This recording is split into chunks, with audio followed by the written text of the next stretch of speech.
हम राज चैनल के माध्यम से आपको नई नई कहानियाँ लेकर आते हैं।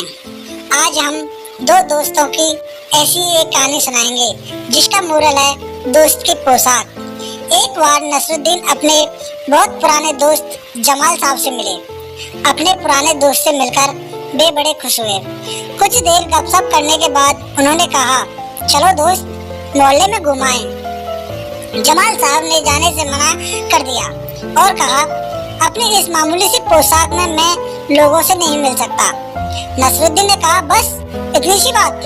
नसरुद्दीन तुरंत उनके लिए अपनी एक भड़कीली अचकन निकाल कर लाए और कहा, इसे पहन लो, इसमें तुम खूब अच्छे लगोगे, सब देखते रह जाएंगे। वन ठनकर दोनों दोस्त घूमने निकले। दोस्त को लेकर नसरुद्दीन पड़ोसी के घर गए। नसरुद्दीन ने पड़ोसी से कहा, ये हैं मेरे खास दोस्त जमाल साहब, आज कई सालों बाद इनसे मुलाकात हुई है। वैसे जो अचकन इन्होंने पहन रखी है वह मेरी है।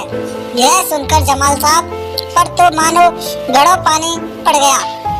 बाहर निकलते ही मुंह बनाकर उन्होंने नसरुद्दीन से कहा, तुम्हारी जैसी अकल है, क्या यह बताना जरूरी था कि यह अचकन तुम्हारी है?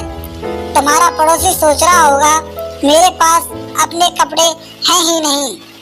नसरुद्दीन ने माफी मांगते हुए कहा, गलती हो गई, अब ऐसा नहीं करूँगा। अब नसरुद्दीन उन्हें हुसैन साहब से मिलवाने ले गए। हुसैन साहब ने गर्मजोशी से उनका स्वागत सत्कार किया।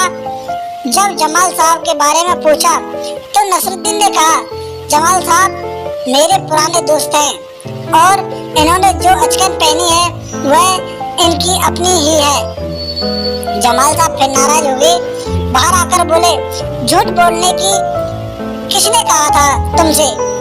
क्यों? नसरुद्दीन ने कहा, तुमने जैसा चाहा मैंने वैसा ही तो कहा। पोशाक की बात कहे बिना काम नहीं चलता क्या?